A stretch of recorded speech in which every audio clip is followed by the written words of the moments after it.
Bienvenue sur Africa 24 dans cette nouvelle édition du 12-15. Au sommaire de l'actualité, l'ancien président tchadien Hissène Habré est condamné à la perpétuité. Le tribunal spécial africain l'a reconnu coupable de viol, de crimes contre l'humanité et crimes de guerre. Nous écouterons le verdict de la Cour prononcé par le magistrat burkinabé Berdao Gustavo Kama. Le Togo souhaite renforcer sa coopération avec la République populaire de Chine. Du 29 mai au 2 juin, ces relations entre le Pékin et Lomé vont se raffermir par le biais de la visite du président togolais Faure Gnassingbé en terre chinoise. Et puis soutien aux transporteurs aériens égyptaires. Depuis le crash du vol MS-804, la compagnie aérienne fondée au Caire en 1932 n'est pas à l'abri d'une tourmente économique. La communauté arabe tente de lui apporter son soutien. Nous verrons comment dans ce journal. Journée historique pour la justice africaine qui, pour la première fois, a jugé un ancien président du continent. Hissène Habré a en effet été condamné à la prison à perpétuité par les chambres africaines extraordinaires ce lundi 30 mai. Ce procès, ouvert le 20 juillet 2015 au Sénégal, a duré 56 jours et vu défiler 93 témoins. Mbacké Fall, le procureur général des chambres, avait requis la réclusion criminelle à perpétuité. Les 3 avocats commis d'office pour défendre l'ancien président tchadien avait réclamé son acquittement. Le tribunal l'a finalement reconnu coupable de crimes de torture, de crimes contre l'humanité, de viol et d'esclavage forcé et de certains crimes de guerre. Écoutons les précisions du président des chambres africaines extraordinaires, présidé par le juge Berdao Gustavo Kama.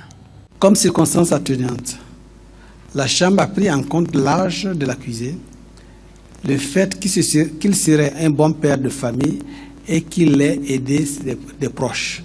Toutefois, la Chambre n'a accordé qu'un poids extrêmement limité à ces circonstances atténuantes au regard de l'ampleur et de la durée des crimes commis et du degré d'implication de l'accusé dans leur commission. La Chambre conclut, après avoir apprécié la gravité des crimes commis, compte tenu de la situation personnelle de Hissène Habré, que les circonstances aggravantes l'emportent nettement sur les circonstances atténuantes. En conséquence, Hissène Habré, la Chambre vous condamne à la peine d'emprisonnement à perpétuité. Dit cependant n'y avoir lieu à la confiscation des biens saisis. Hissène Habré, la Chambre vous informe que vous disposez d'un délai de 15 jours à compter de la date de prononcé de ce jugement pour faire appel de la décision conformément à l'article 360 du Code de procédure pénale. Voilà en somme la décision rendue par la Chambre, mais à l'endroit des avocats des parties civils défense et également à Monsieur le procureur, l'actualité judiciaire se poursuit avec le procès de Simone Gbagbo. L'ex-première dame ivoirienne sera jugée à partir du 31 mai à Abidjan pour crimes contre l'humanité lors de la crise post-électorale de 2010-2011 en Côte d'Ivoire. Simone Gbagbo, épouse de l'ancien président Laurent Gbagbo, a déjà été condamnée en mars 2015 à 20 ans de prison, notamment pour attentat contre l'autorité de l'État par la justice ivoirienne. Elle est également poursuivi pour crimes contre l'humanité par la Cour pénale internationale à La Haye, mais Abidjan refuse son transfèrement, affirmant être en mesure d'assurer une justice exemplaire sur le sol ivoirien. Ce samedi s'est tenue à Dakar une concertation nationale. Le chef de l'État sénégalais Macky Sall a ainsi réuni les autorités religieuses, représentants de la société civile et acteurs politiques. Les questions de l'éducation, de l'emploi et du secteur privé se sont invitées au débat. Le gouvernement espère trouver un consensus afin de résoudre toutes les problématiques liées à ces secteurs. Les précisions d'Oumou Kalsoumba. L'éducation et l'emploi des jeunes, une grande préoccupation pour le président Macky Sall. Les questions liées au système éducatif sénégalais, l'employabilité des jeunes, mais aussi la promotion du secteur privé se sont invitées au débat lors du dialogue national qui a démarré le 28 mai 2016 à Dakar. Conscient que la jeunesse porte l'espoir de lendemain meilleur et que l'éducation est vecteur de développement, le chef de l'État Macky Sall souhaite qu'à travers ces concertations, les acteurs de tous bords arrivent à un consensus national durable sur l'école sénégalaise. Je veux replacer l'école au cœur de la République, comme lieu de transmission du savoir et comme espace de construction de la citoyenneté pour permettre à nos enfants d'accéder à toutes les dimensions de la vie. La question du secteur privé national était également au cœur des discussions, considérée par de nombreux experts comme une principale source de création de richesses et d'emplois. Le secteur privé national regorge de nombreuses potentialités.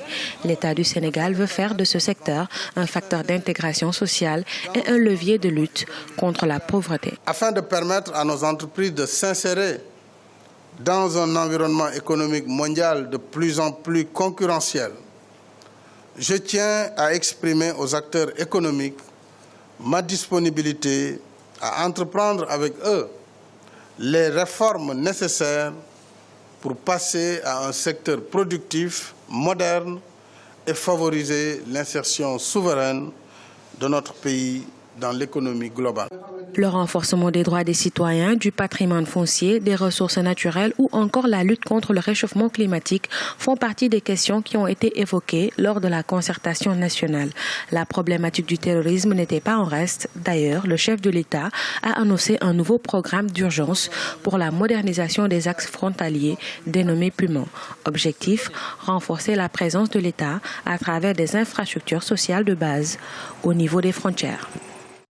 Coopération bilatérale et de développement entre Pékin et Lomé. Faure Gnassingbé, chef de l'État togolais, se trouve actuellement en République populaire de Chine pour une visite d'État sur invitation de son homologue Xi Jinping. Les précisions d'Elion Guindo. Visite officielle du président Faure Gnassingbé en République populaire de Chine du 29 mai au 2 juin 2016. Un déplacement qui fait suite à la rencontre entre le chef d'État togolais et son homologue chinois Xi Jinping lors du sommet Chine-Afrique qui s'est tenu en décembre 2015 à Johannesburg, en Afrique du Sud. Les relations diplomatiques entre le Togo et la Chine, amorcées en 1972, se sont raffermies au fil des années, tout comme la relation économique et commerciale entre les deux pays. Les deux présidents aborderont entre autres les questions de coopération bilatérale et de développement, ainsi que l'assistance industrielle et énergétique. Les relations sont excellentes, naturellement, entre la Chine et le Togo, dans la mesure où ces relations peuvent être définies, comme on dit en Chine, comme all-weather friends, des amis de tous les temps, quelles que soient les circonstances, ils restent amis. Il faut rappeler que le Togo et la Chine ont établi des relations diplomatiques depuis 1972, c'est-à-dire quelques mois à peine après la reconnaissance de la Chine au sein de l'ONU, grâce au vote des États africains le 25 octobre 1971. Dans le domaine des infrastructures, par exemple, de nombreuses réalisations confirment l'excellence des relations entre le Togo et la Chine.